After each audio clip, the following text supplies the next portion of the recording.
shall move to questions without notice. Are there any questions? I give the call to the member for Berowra.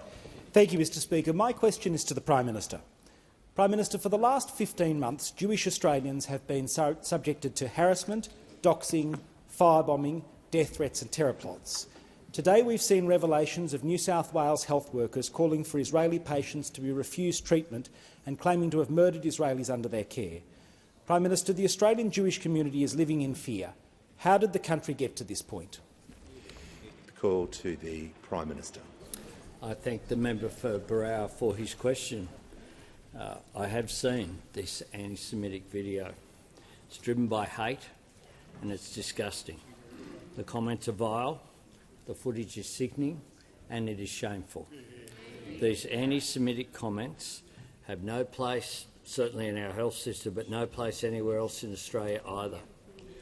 Overwhelmingly, people in our health system, our nurses, our doctors, our orderlies, they go into the health system because they care about their fellow Australians, their fellow humans.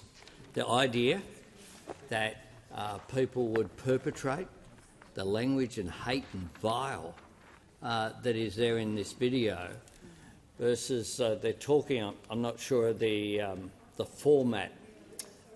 It's apparently some format where people can talk to each other in different countries. The person they're talking to is speaking about peace and is someone who's being very respectful back in amongst this extraordinary provocation. These individuals, the New South Wales Government has acted, the New South Wales Health Minister. They've been stood down by the New South Wales authorities. They've rightly been referred to the New South Wales Police for criminal investigation. I've had a discussion with the AFP Commissioner, Commissioner Kershaw, about these matters, and they have offered whatever assistance is required at this stage that has been not requested. And I'll make this point.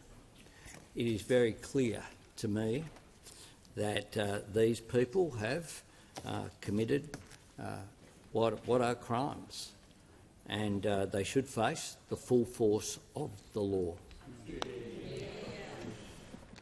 Give the call to the member for Dunkley. Thank you, Speaker. My question is to the Treasurer.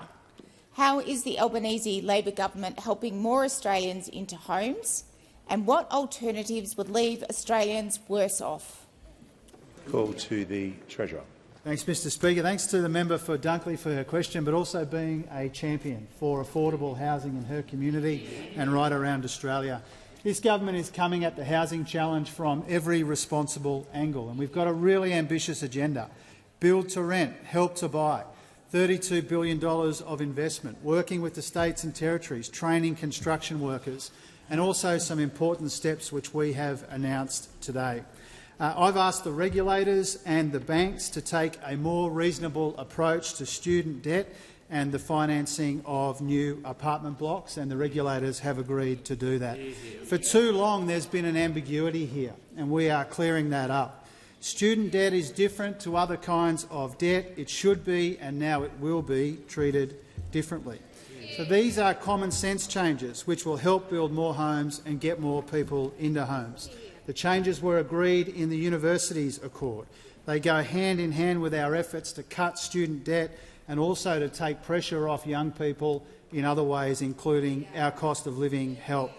Now, Mr Speaker, you would assume a change this important and this simple would receive the overwhelming and enthusiastic support of the Parliament, but apparently not, Mr Speaker.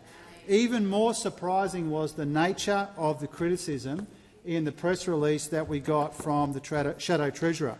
And he said that the problem with this announcement was, and I quote, "This announcement provides no new money."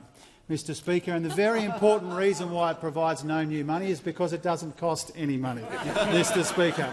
The same bin fire of economic incoherence over there, which says we are spending too much money on housing, now says that we are spending too little, Mr Speaker. What an absolute clown show it is over there. Now, the reason why this is so surprising is if you think about the $350 billion in cuts that they have in store for the Australian people, but they won't tell them about. Housing is included in that total, billions and billions of dollars that they would cut from housing.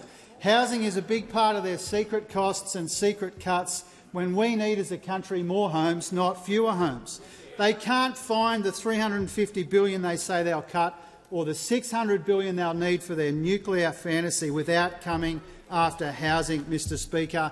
Their cuts to housing are another way that they will make Australians worse off and take Australia backwards. They see investment in housing as wasteful spending, but we don't. We see it as a very important way to get more people into homes, to ease the cost of living and build Australia's future.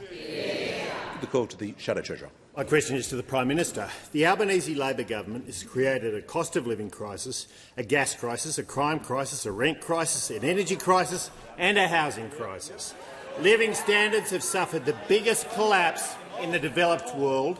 Australian households have been in recession for more than 700 days, the longest on record.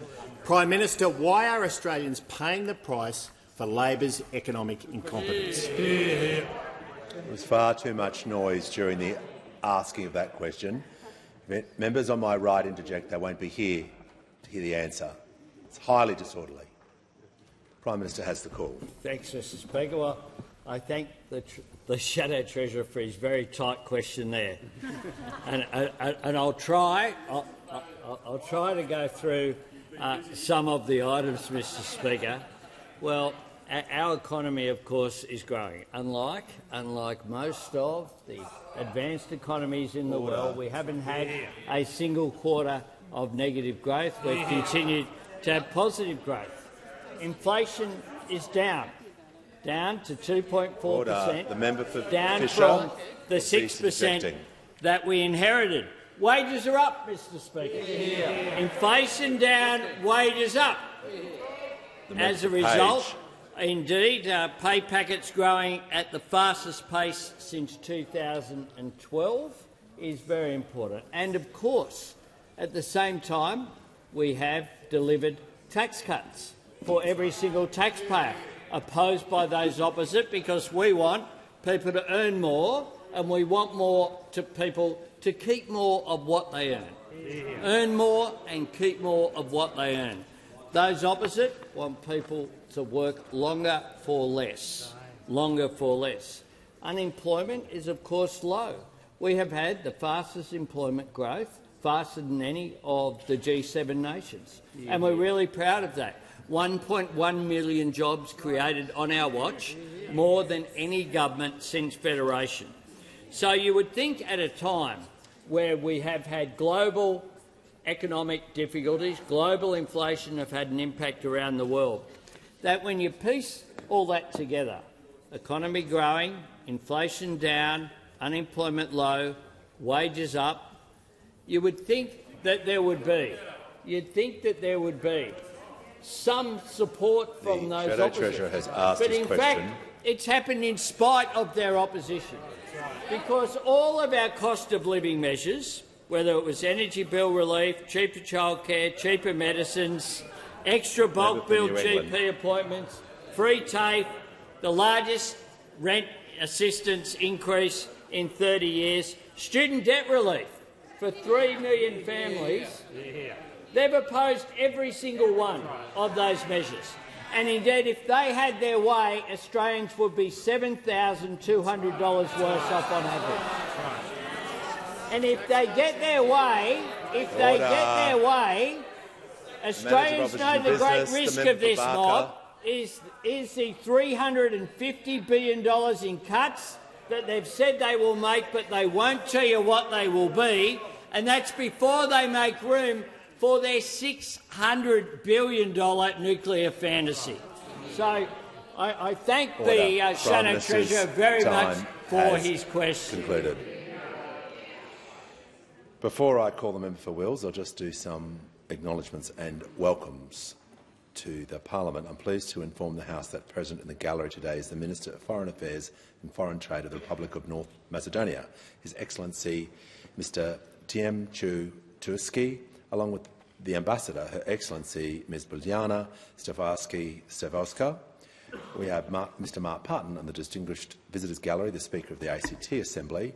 Present in the gallery today are representatives from the Red Meat Advisory Council, members of the Property Council with their new President Kamal Hourigan, and I see a former member for Eden Monero, Mike Kelly, who's here today with representatives from the Australia-Israel Allies Caucus, a multi-faith and multi-partisan network, and the Latrobe City Mayor Dale Harriman and the Deputy Mayor Sharon Gibson as guests of the member for Gippsland, and finally members and representatives from the Sydney Swans.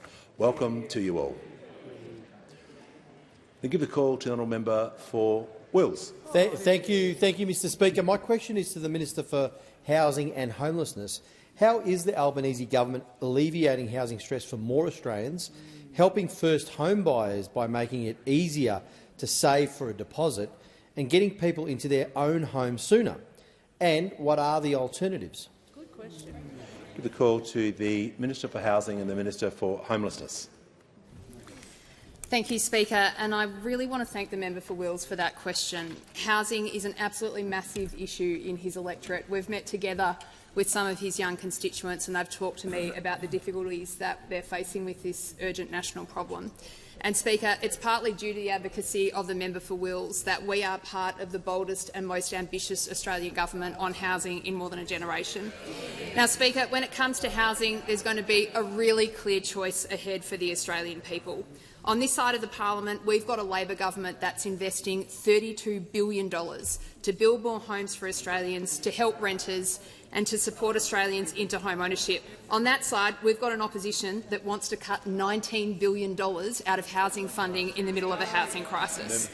On this side of the parliament, we're working with the states to build 1.2 million homes around the country. On that side, they want to lower the national ambition and scrap a housing target altogether. On this side of the parliament, Speaker, we're investing $10 billion to build tens of thousands of social and affordable homes through the Housing Australia Future Fund. On that side of the parliament, they want to scrap the Housing Australia Future Fund, rip up the $10 billion and instead start a $10 billion long lunch tab for corporate bosses. Are you serious? On this side of the parliament, we're investing in building 55,000 social and affordable homes. On that side of the parliament, they produced 9,000 social and affordable homes in their entire decade in office. Speaker, on this side of the House, we've invested $1.2 billion in crisis housing in 3 years. In 3 years, Speaker, we've invested 20 times as much as the Coalition did in their 9 years in office. 20 times as much. Speaker, on this side of the parliament, we've helped 140,000 Australians get into the property market with lower mortgage deposits. That's more than double those on the other side of the parliament, who only helped 60,000. Speaker, on this side of the parliament, we've helped 1 million Australian households struggling to pay their rent with a 45% increase in Commonwealth rent assistance. On that side of the parliament, they didn't increase Commonwealth rent assistance once beyond CPI in the entire 9 years that they were in office. On our side of the parliament, we're training 55,000 tradies that we need to help us build more homes for the country. Over there, they call fee-free TAFE wasteful spending.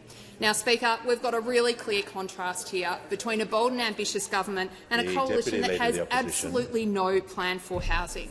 Remember, Speaker, that when they were last in government, they were so checked out of housing that for most of the time that they were in government, they didn't even have a Commonwealth Housing Minister. Speaker, they've spent the last 3 years trying to block and delay critical housing measures. There's a choice here between going back to the bad old days with a negative opposition that ignored the problem for a decade, or letting the Albanese government get on the job with dealing with the housing challenges faced by Australians. The Deputy Leader of the Opposition, there was far too much noise during that answer. I appreciate there will be interjections, but not continual interjections. So moving forward, to assist the House, I'd like you to cease interjecting. Give the call to the honourable member for Brisbane. Thank you, Speaker. My question is to the Prime Minister. Currently, billionaires are making out like bandits, while everyone else is being squeezed. Yesterday, the Greens announced a plan for Australia's 150 billionaires to pay an annual 10% billionaire tax on their net wealth, which would raise $50 billion over the decade. Prime Minister, do you agree it is time billionaires paid their fair share to ensure everyone can get access to the services they need, such as seeing the GP for free? Give the call to the Prime Minister. I thank the member for Brisbane for his question, and I'm surprised that he stopped at 10%. Why not 20, 30, 40, 50? Because that's the difference between a political party that seeks to form government and a party of protest that can say whatever they like. Things don't have to add up as long as it sounds good. We believe very clearly. So do you. You take him too. I'll take the interjection. The reason why there are Queensland Greens in this House is because the Queensland LNP chose to target Jackie Trad and put a Queensland Green in the Queensland Parliament. That is why they sit up there in the corner, Mr. Speaker. That is precisely why that occurred. So when we come to the question that's been asked, I certainly believe in a fair taxation system, and I believe that people should pay their fair share. And I understand certainly that there is concern, particularly amongst young Australians, that they aren't getting a fair crack, which is why we have a range of measures, be it the measures that the Housing Minister just indicated, to deal with affordability of housing going forward. That is why, as well, we, upon being elected, will cut student debt by 20%, following up from the $3 billion that we cancelled already. When we weigh up a budget and a fiscal position, we always look for what is fair, but what we do as well is make sure that things are responsible and that they do add up. And the sort of gestures, I understand, populism of either the left or the right is a bit of a fashion these days. But what we do as a responsible party of Australia's centre-left is to put forward responsible policies that add up, that seek to keep an economy growing, that seek to have ongoing investment in the creation of jobs and growth in our economy, that seek to make sure that no one is left behind by making sure that we have an appropriate welfare system and appropriate social services, be it in education or health, but also that we make sure no one's held back. We are the party of opportunity, so we look for opportunity at every attempt, and that is why we are the party of progress, not the party of protest. Give a call to the honourable member for Gilmore. My question is to the Prime Minister. How is the Albanese Labor government supporting regional communities and regional airlines, and what has been the response? Give a call to the Prime Minister. I thank the member for Gilmore for her question and for coming with me and the member for Eden Monaro and the Transport Minister this morning, being joined by the Mayor of Bega there at Merimbula Airport for this important announcement, confirming that as part of our building of Australia's future, this government will support regional airlines. We have announced that we'll support Rex and ensure that regional communities have access to crucial air services. Without those air services, not only will people not have access to our big capital cities, they won't have access to health services that they need, that visit to the doctor. You won't be able to support the tourism sector. A lot of freight also goes on that transport as well, which is so important. Now, to ensure Rex operates beyond the administration cut-off date of June 30, we'll work with shortlisted bidders to maximise a successful sale. If there's no sale, we'll work on contingency plans with relevant state governments, including the potential for Commonwealth acquisition. We'll provide a waiver of the use it or lose it test for Rex regional flight slots at Sydney Airport as well. Now, this comes on top of our $80 million loan to keep Rex operating until the 30th of June and our acquisition of $50 million of debt from Rex's largest creditor. We also announced this morning $12 million for upgrades to regional airports in New South Wales. Now, this airline is absolutely critical for a range of communities that are serviced only by RECs. If you take it away, you isolate those communities. I know the member for Riverina understands this and has indeed been an advocate of the sort of policies that were put forward earlier today. But the member, I'm asked about what the response has been. The member for Farrer said this: government shouldn't own airlines because that does mean that taxpayers own them and taxpayers pay for them. So it's okay for governments to invest $600 billion in nuclear reactors, but it's not okay to invest to make sure that regional communities like Winton, in the leader of the National Party's electorate, like Maria, like Ceduna, like a range of communities, continue to have access to aviation services. It is just extraordinary that, once again, their gut instinct is just to say no. Well, what we will do is work constructively with those regional communities. We'll also work with people in the aviation sector, constructively to see we want there to be a private sector buyer of RECs. But if not, we won't leave those. Call to the Manager of Opposition Business. Thanks, Mr Speaker. My question is to the Prime Minister. Will the Prime Minister rule out appointing his close friend Alan Joyce as CEO of the new Albo Air?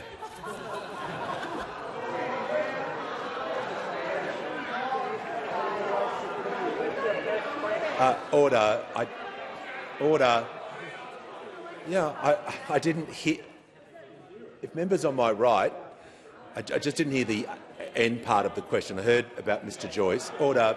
Order. Members on my left, I just want to make sure we get this right. And we'll do this in an orderly way. Every member is entitled to ask the question of their choice. The Leader of the House on a point of order. Mr Speaker, the question is simply out of order. It's as simple as that. It makes a question has to refer to ministerial responsibilities. Yeah. The tag at the end, I respect that you didn't hear it, but it would be to repeat an abuse. The member knows full well that he was asking that question for the purpose of getting up a grab. He knows he was not referring to a government agency. The question is completely out of order. Look, can I just make sure and to ask the manager's assistance, just to make sure the question was within standing orders and the responsibility of the Prime Minister. The Prime Minister is happy to answer the question. Okay. The Leader, I said we would do this in an orderly way. You don't need to jump down my throat. We're just going to deal with one situation at a time. Order. The Minister for Regional Development is warned. Prime Minister has the call. Thanks, Mr Speaker.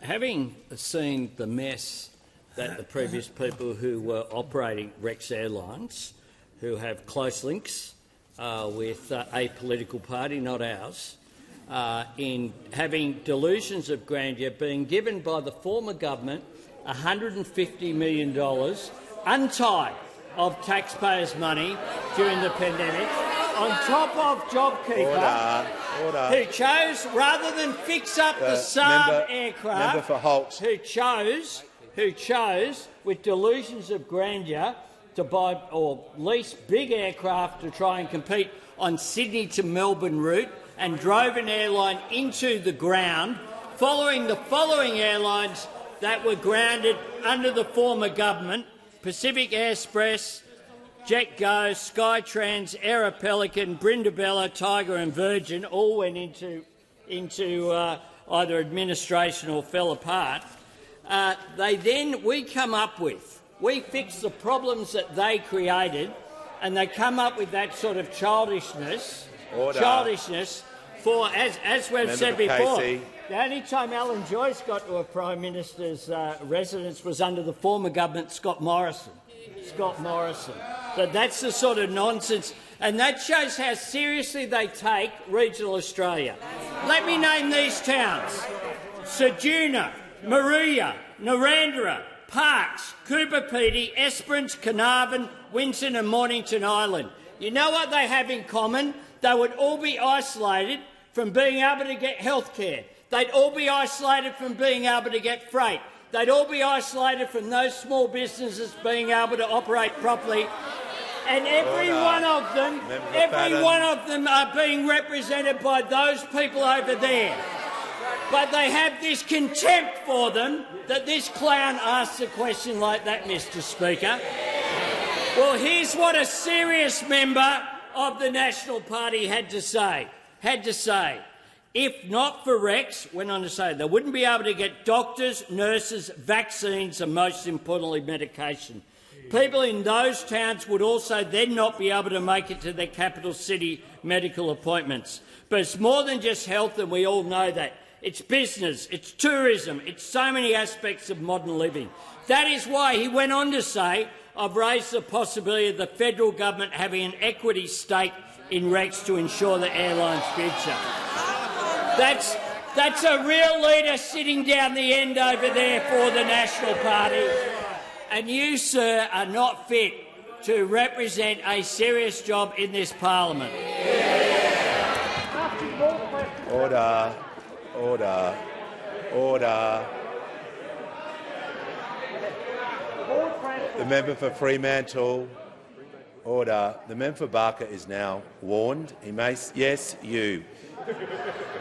You may sit a long way away, but trust me, I can still hear your meaningful contributions. When the House comes to order,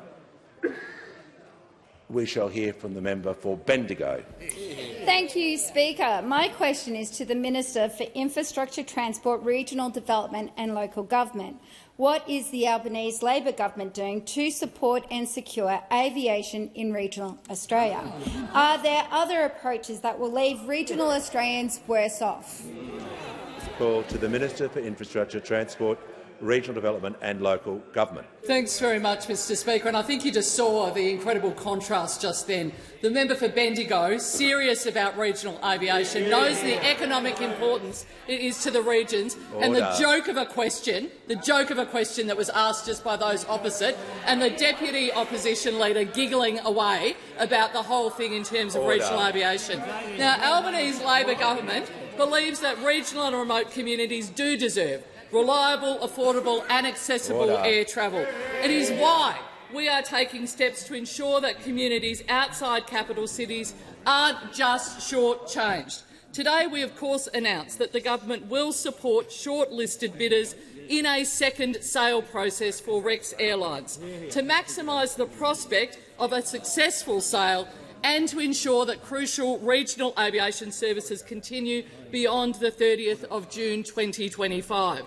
We have been clear that the Commonwealth is not a bidder in this second sales process, and we want to see a successful market-led outcome. This is a strong signal to the market that we are willing to work with them to land a deal. But we have also been clear, if there is no sale, we will look at contingency options, including preparations necessary for potential Commonwealth acquisition.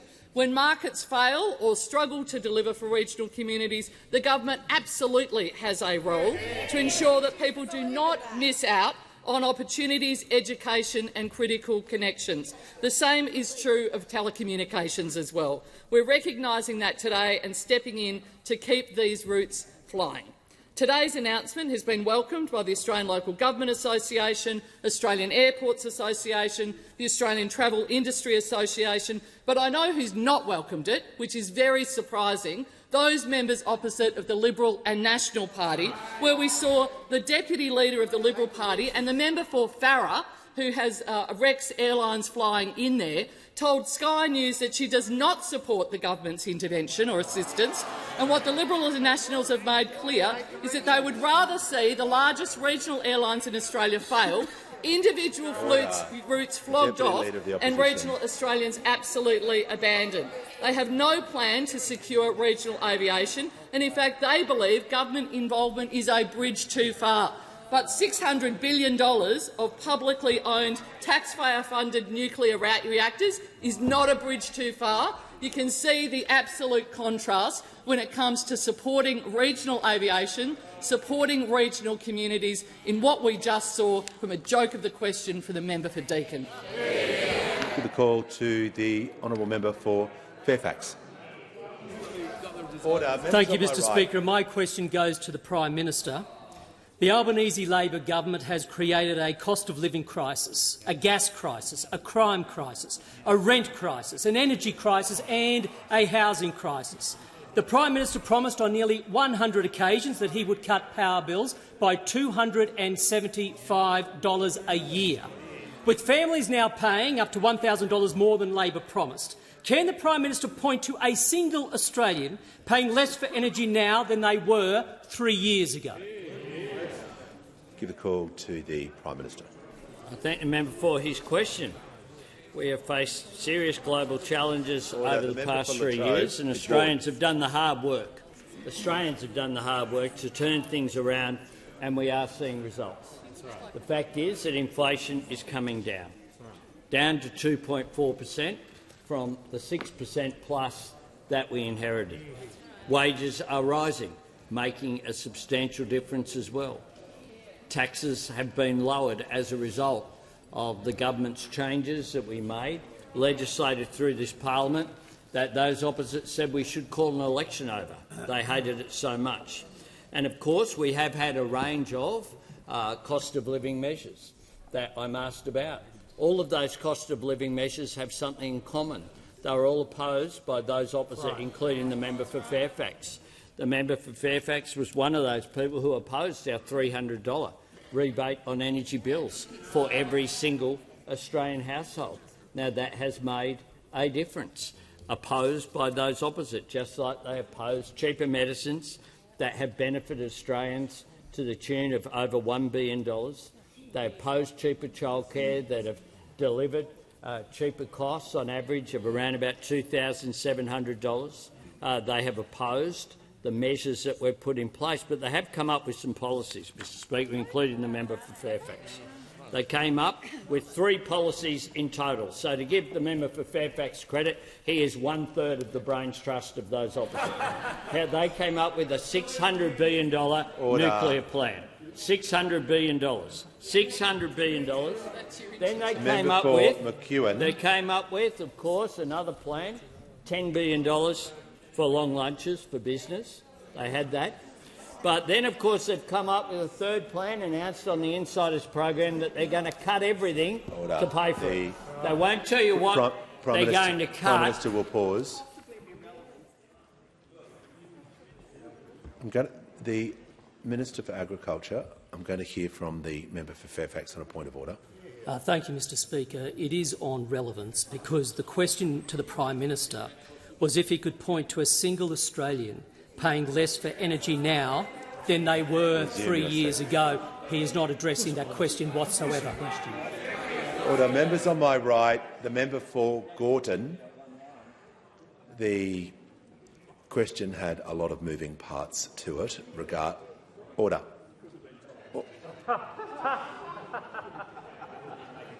Appreciate the Leader of the Opposition is giving me some wise counsel, but on this chance, with so many moving parts to a question, if you're going to contain a lot, and sometimes we've had tight questions this week, I absolutely agree with that.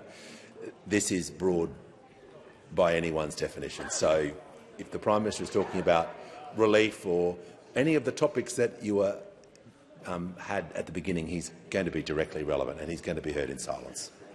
Mr Speaker. They don't want people to know about the 3 policies that they've got. I'm just trying to help them out, Mr Speaker. Just trying to help them out, Mr Speaker. But make no mistake, if this bloke becomes Prime Minister over here, he'll be sending Australians the bill. That is the fact. He'll make you pay. He will make you pay. You won't get lunch, but you will pay the bill. When the lunch bill comes, for those through your taxes that you will pay for. You won't get any electricity from nuclear reactors either, but you'll pay the bill. You'll pay the bill. And that is all you get from those opposite. Just complaints, talking Australia down. I mean, yesterday he was out there cheering for higher interest rates, this Leader of the Opposition as well, because they don't want Australia to succeed, because they see that as a way through for them. Concluded. Call to the honourable member for Fraser. My question is to the Minister for Education. What is the Albanese Labor government doing to cut student debt and support students and graduates. Are there any alternative approaches? Call to the Minister for Education. Thanks, Mr Speaker, and can I thank my friend, the phenomenal member for Fraser, for his question.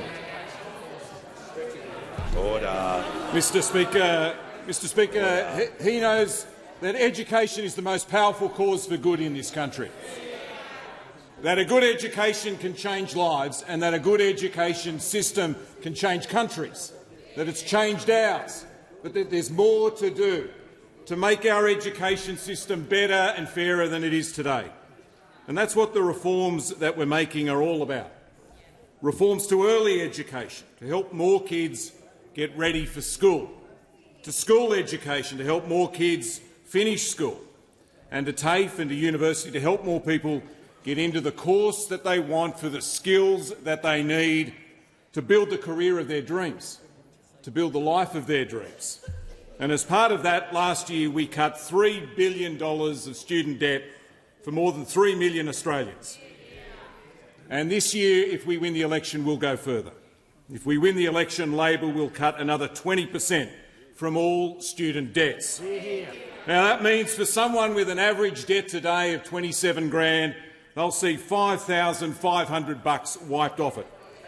It'll help them to pay it off faster, and that'll help a lot of young people to be able to buy a home sooner. The Liberal Party want you to burn through your super to buy a house. They want you to cut into your retirement savings.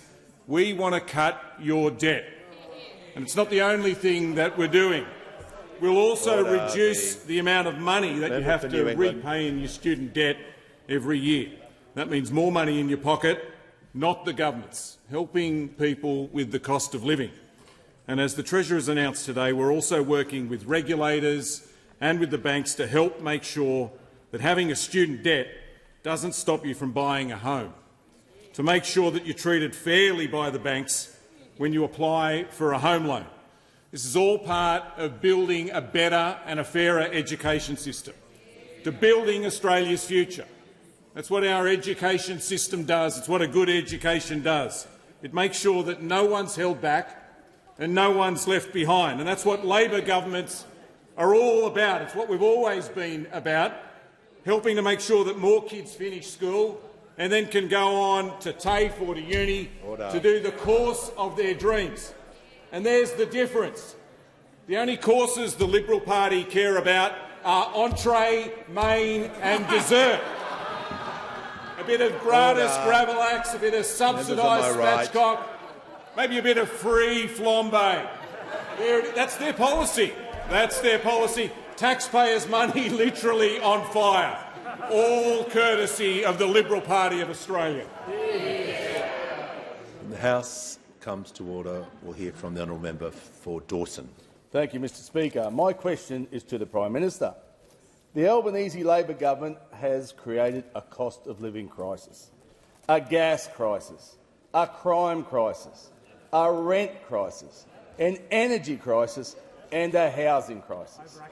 New Motor Trades Association analysis confirms that Labor's family car and ute tax will slug Australians thousands of dollars more for a family car and ute.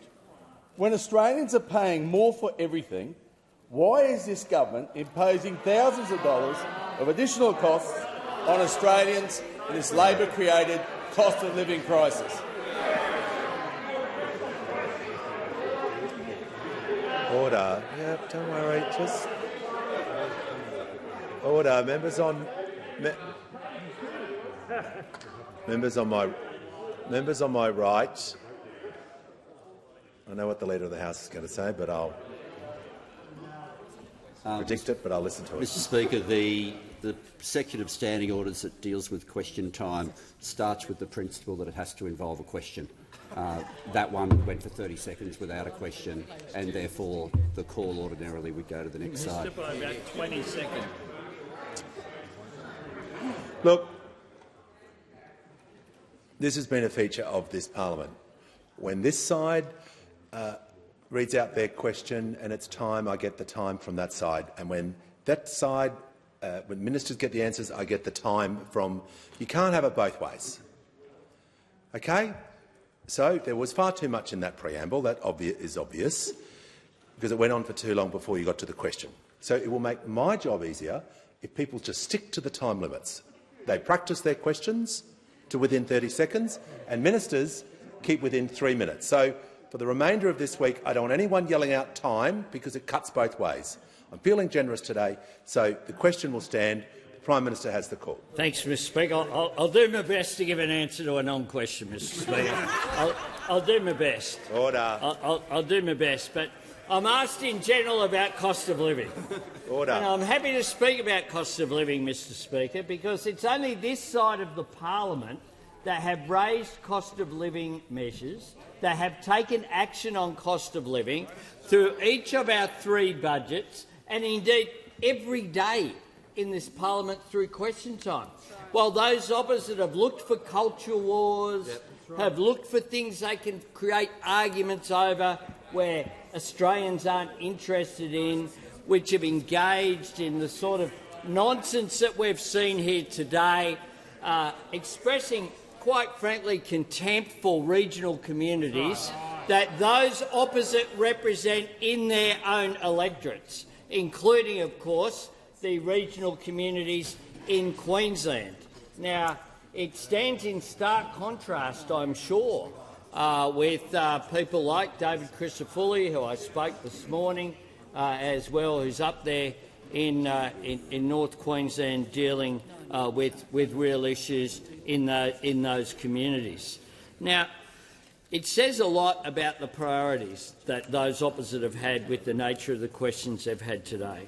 Having come into this parliament, voted against cheaper medicines, energy rebates, cheaper childcare, the crackdown on supermarkets, voted against tax cuts for every single taxpayer, they then try to get their act together with a 2-page question, which they don't get to.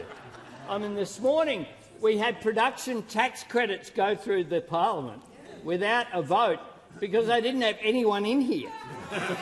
I know they're down to 50-something, Mr Speaker, but you'd think 2 of them could turn up.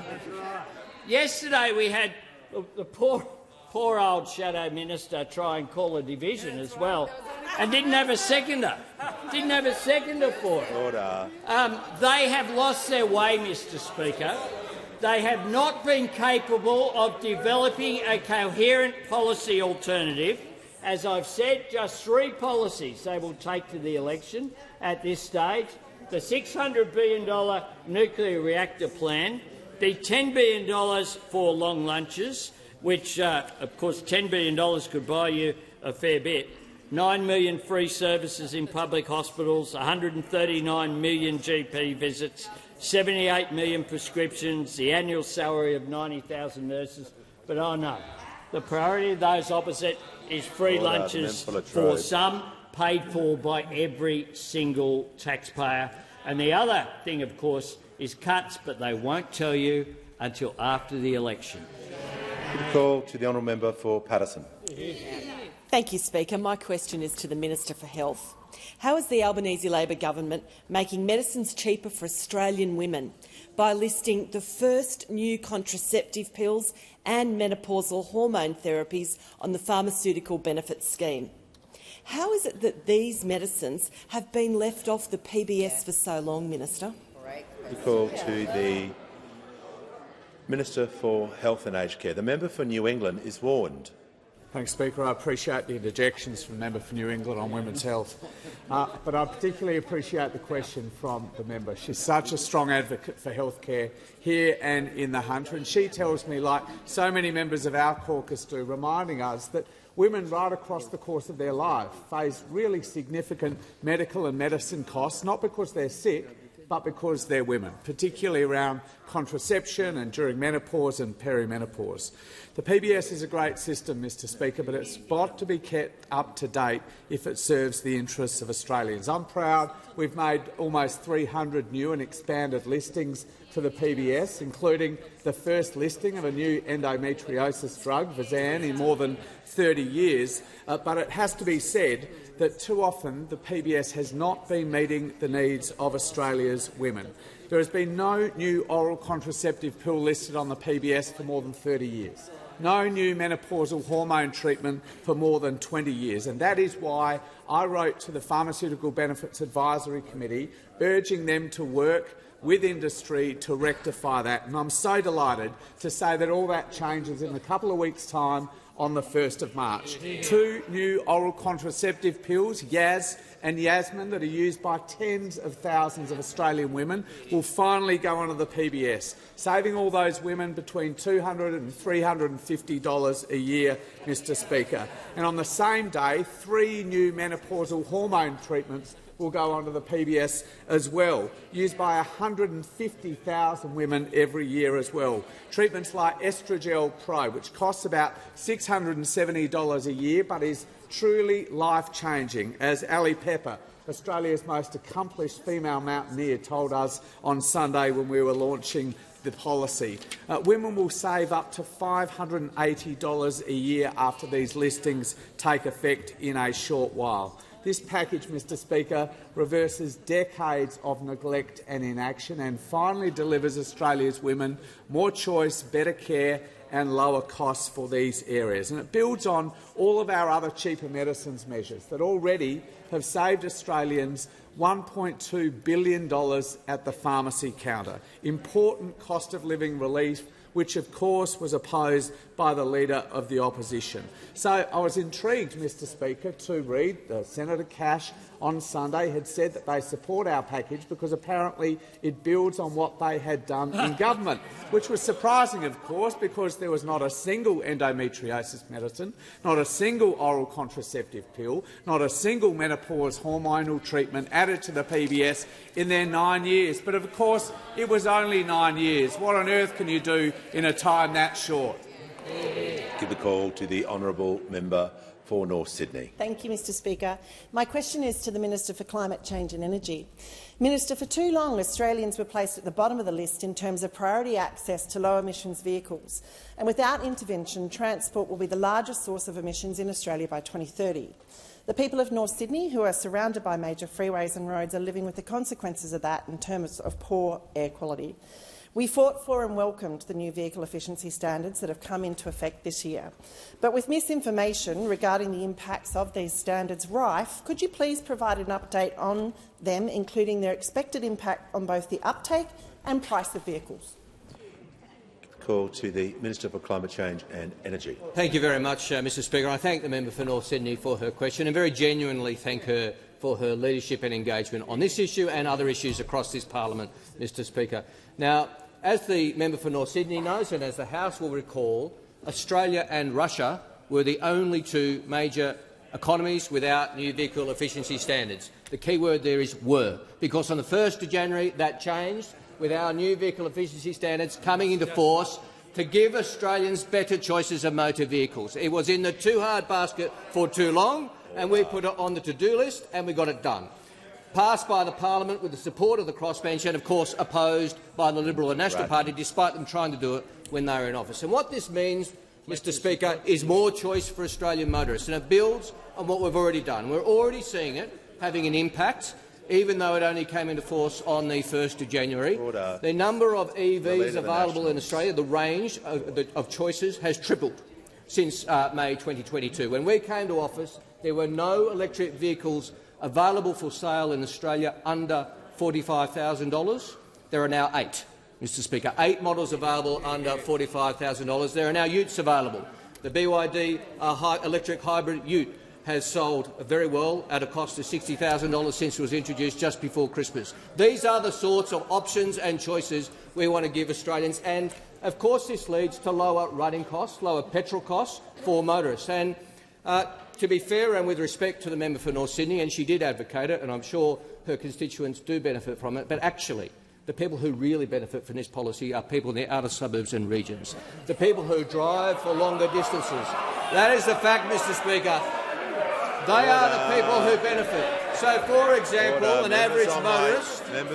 average motorist in the electorate of Mitchell would benefit, Mr Speaker, compared to a motorist in the electorate of North Sydney. $90 billion in overall benefit between now and 2050 in petrol costs, but much more in the outer suburbs. Now, in New South Wales, the suburbs that have taken up the new vehicle discount, the tax cut of the Albanese government, first in New South Wales is Kellyville in the electorate of Mitchell. Second is the electorate of Greenway for the Minister for Communications. Third again is the member for Mitchell. I've got good news for you, Mr Speaker. The biggest take-up of electric vehicles under our policy in Queensland is Springfield in your electorate, sir. So good news for the Speaker. And second is Blair. And in Victoria, the top-selling suburb for electric vehicles and hybrid vehicles is in the electorate of Lalor, and second is Lalor, and third is Holt. So these are the suburbs and electorates that benefit that those opposite try to deny choice to. Try to deny choice to people in outer suburbs and regions of Australia because they don't really represent outer suburbs and regions, Mr Speaker. This side of the House does. The House comes to order. We'll hear from the honourable member for Robertson. Thank you, Mr Speaker. And my question is to the Minister for Immigration. Why is it important to maintain integrity in Australia's visa system? And is the Minister aware of any approaches which threaten the integrity of that system? Call to the Leader of the House. Thanks very much, Speaker, and I thank the member for Robertson for raising an important issue to the House, because the integrity of the visa system in Australia is something that needed to be corrected when we came to government, given what we'd inherited. In October of 2023, this government invested $50 million in compliance. There was a reason why we had to invest additional money in compliance.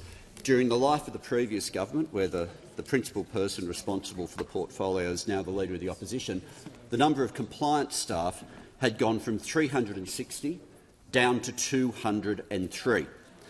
And in terms of compliance, one of the most disturbing visas was what was known as the golden ticket visa, where instead of getting a visa on the basis of having a skill or having a connection to Australia or having a business that employed people, you would get the visa on the basis that you had cash. And that was how that worked. Now, a number of reports came through dealing with the huge problems of integrity in the visa system. I referred previously to the Productivity Commission. We also had the Nixon Review. Let me refer to a report that was taken by the former Minister in the Home Affairs portfolio, the member for Latrobe, in the report he gave on the regulation of migration and education agents. This gives a sense of what had happened in integrity in the visa system under them, and these are the words of the member for Latrobe. Organised crime and illegitimate labour hire companies are using this loophole to bring out illegal workers who are often vulnerable and open to exploitation. This represents an orchestrated scam that enables these criminal elements to exploit foreign workers in Australia until their claims are finalised. Now, they're the words of someone who sits on the front bench now of the Leader of the Opposition. A Leader of the Opposition who gets approached at a fundraiser with someone saying, "Can we bring back cash for visas?" and he's straight onto it. If only they'd asked for an au pair as well, he would have been able to deliver that as well. This is a Leader of the Opposition who, no matter how tough he talks, look at what he does, because he votes for students to be unlimited, he votes for cuts to compliance, and he votes to bring back cash for visas. Order. The manager will return to his seat. The Leader of the House has completed his answer. The Prime Minister has the call. Further questions to be placed on the notice paper. Order.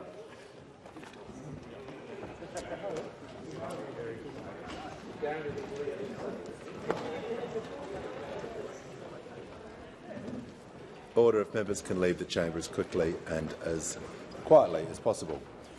I present the Auditor-General's Performance Audit Report number 23 of 2024-25, entitled Strategic Water Purchasing. Bridging the Gap 2023, Department of Climate Change, Energy, the Environment and Water. And I call the Leader of the House with papers. These documents are tabled in accordance with the list circulated to the honourable members earlier today. Full details of the documents will be recorded in the votes and proceedings. I have received a letter from the honourable member